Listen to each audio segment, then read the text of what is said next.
पट्टामुंडाई पौरांचल 7 number ward तल बालीपड़ा स्थित सिद्धपाटणा गाँवर बहु पुरातन शक्तिपीठ गाँवर आराध्य देवी माँ साहाड़ा सुंदरी पीठ में 52तम पवित्र अष्टप्रहरी नामयज्ञ धार्मिक भक्ति भावना अनुष्ठित हो कलिजुगर महामंत्र ध्वनि प्रकंपित होता शक्तिपीठ माँ साहाड़ा सुंदरी और गाँवर भागवत गोसाई पीठस्थली अष्टप्रहरी आखपाख अंचल संकीर्तन मंडली एथिरे अंशग्रहण करथिले।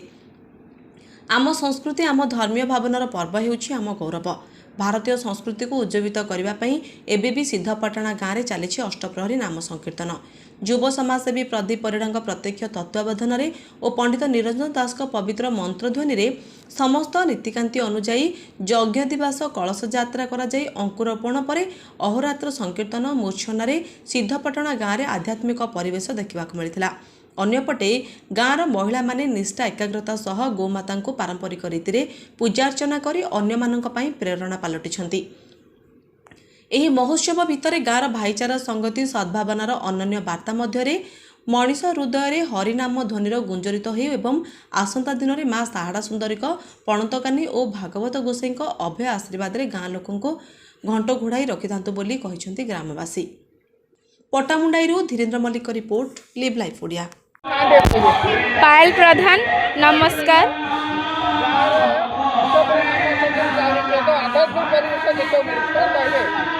प्रथमे एक कान्हूचरण प्रधान छोट बेलू गढ़ी उठी एबे ए प्रयासटी चली रही 52 वर्ष हम धरी।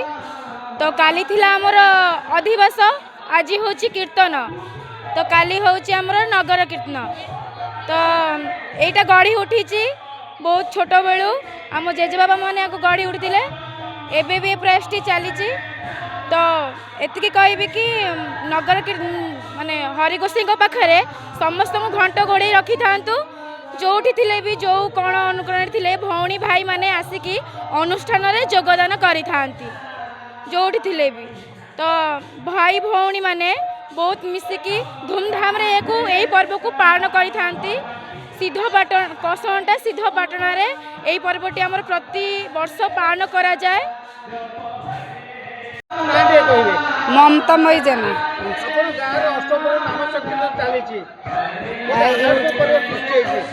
आमर प्रथम तो होचंती कान्हूचरण प्रधान श्रेष्ठ होचंती आरंभ करिवार मूल लोक कान्हूचरण प्रधान कुनी कुनी छोट छोट झील को लेकर मुठिए मुठिए चाउल आदाय करी आरंभ करथिले छोटिया तुलसी गछरु। आज से तुलसी गछरु आज श्रीक्षेत्र बोली बनी जाइछि। एठी प्रभु जगन्नाथ आविर्भाव अछंती। आमर प्रभु हरि गोसाई सिद्धपाटणा ग्राम को घंट घोड़े रखिचंती। काहारी केतबेले भी असुविधा करंतिनी। दुख बेले जदि कई डाकिचंती प्रभु हरि गोसाई से मानक सहाय होती। डाकिया मात्रके से कर्णपात होकर शुणिकी से दुख शुणिचंती। केबे भी कहीं असुविधार पड़ी ना कहीं दुखरे रही ना। भाईचारा एमती रही बांधी होकर गोटे डोर जमी सूता बंधा जाए से टाइप सिद्धपाटणा लोक गोटे डोर बंधा होकर निज भाई भाया रही केबे कहारी अनिष्ट चाहती। समस्ते कांध को कांध जोड़िकी ये अनुष्ठान को उठे आसचंती। आज के 52 वर्ष होगला। प्रभु दया जदि हम 52 कौन 52,000 वर्ष पर्यंत ये चली प्रभु श्री हरि गोसाई जदि चाहिए आमे तो आमे आम 7 पुरुष जाए कार्य चली एतिकी कहूँ। प्रभु हरि गोसाई आम ये सिद्धपाटणा को सब घंट घोड़े रखि था कुने कुने भाई भौणी मानू सब बेले आशीर्वाद करथांतु से मनरे गोटे भल भावना आणतु ये सब नवा माने करिबा पाई से मानकु गोटे सद्बुद्धि दियंतु सद्ज्ञान दियंतु सद्वाट देखांतु आउ अनुष्ठान को बढ़ाई नवा पाई से मानकु सब बेले आग्रह करंतु। मना शांतिलता पड़ा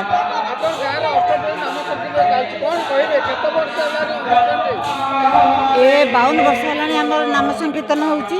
अष्टप्रहरी बहुत साडंबर समस्ते पालन करती।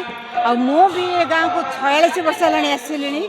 मो आसवा पटर देखुची बहुत आनंद रे सुंदर भाव छोटर आबाल वृद्ध बनिता आमर ये जो युवक पिला माने ପୁଅମାନେ ବଡ଼ ବଡ଼ ବୟୋଜ୍ୟେଷ୍ଠ ବ୍ୟକ୍ତିମାନେ ବହୁତ ଆନନ୍ଦ ସହକାରେ ନାମ ସଂକୀର୍ତ୍ତନ କରନ୍ତି।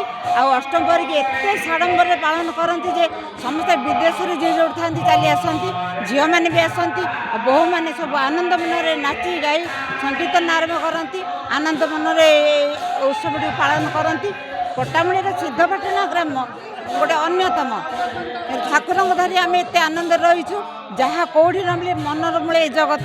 ଆମେ ଠାକୁରଙ୍କୁ ଦୃଢ଼ ଭାବରେ ଧରିଛନ୍ତି, ସମସ୍ତେ ପିଲାରୁ ବଡ଼ ପର୍ଯ୍ୟନ୍ତ ଏକ ସ୍ୱରରେ ଏକ ସୂତ୍ରରେ ବନ୍ଧା ସମସ୍ତେ ନାମ ଯଜ୍ଞ କରିକି ଗୋଟେ ବର୍ଷରେ ଥରେ ଯେଉଁ ଆନନ୍ଦ ଅନୁଭବ କରୁଛନ୍ତି, ସମସ୍ତଙ୍କର ମଙ୍ଗଳ କାମନା କରୁଛନ୍ତି, ଆଉ ସମସ୍ତେ ଭଲରେ ବି ରହିଛନ୍ତି। ଆମ ସାହିର ଗୋଟେ ମହାନ ଯଜ୍ଞ ଅଷ୍ଟମ ପ୍ରହରୀ, ତାଙ୍କୁ କେନ୍ଦ୍ର କରି ଆମର ଯେଉଁଠି ବିଦେଶ ସହରରେ ଯାଅ ଆମର ଗୋଟେ ପରିଚୟ ଅଷ୍ଟମ ପ୍ରହରୀ ହେଉଛି ଆମର ପରିଚୟ।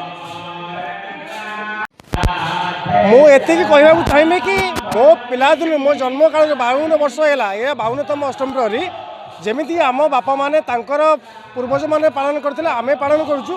ମୁଁ ଏତିକି ପ୍ରଭୁ ଜଗନ୍ନାଥଙ୍କ ପାଖରେ, ମା ବୃନ୍ଦାବତୀଙ୍କ ପାଖରେ, ନିତାଇ ଗୌରଙ୍କ ପାଖରେ ପ୍ରାର୍ଥନା କରିବି କି ଆମର ପରପିଢ଼ି ଏମିତି ଏ ଅନୁଷ୍ଠାନକୁ ଆଗକୁ ବଢ଼େଇ ନେଇ ଚାଲନ୍ତୁ। ଏ ଆସ୍ଥା, ଏ ଅଷ୍ଟମ ପ୍ରହରୀ, ଏ ଆତ୍ମସନ୍ତୋଷୀ ସବୁଦିନ ସମସ୍ତଙ୍କ ପାଖରେ, ଭଗବାନଙ୍କ ପାଖରେ ସମସ୍ତଙ୍କୁ ମଙ୍ଗଳ କାର୍ଯ୍ୟ କରିକିନା ସଚିନନ୍ଦନ ଗୌରାଙ୍ଗ ହେ ମୋରେ କୃପା କର ହେ ରସରାଜ ଚନ୍ଦ୍ର ଗୌରାଙ୍ଗ ଗୁରବେ ଗୌରଚନ୍ଦ୍ରାୟ ରାଧିକାୟ ତଦାଳয়ে কৃষ্ণায় কৃষ্ণ ভক্তায় তদ্ভক্তায় নম নম।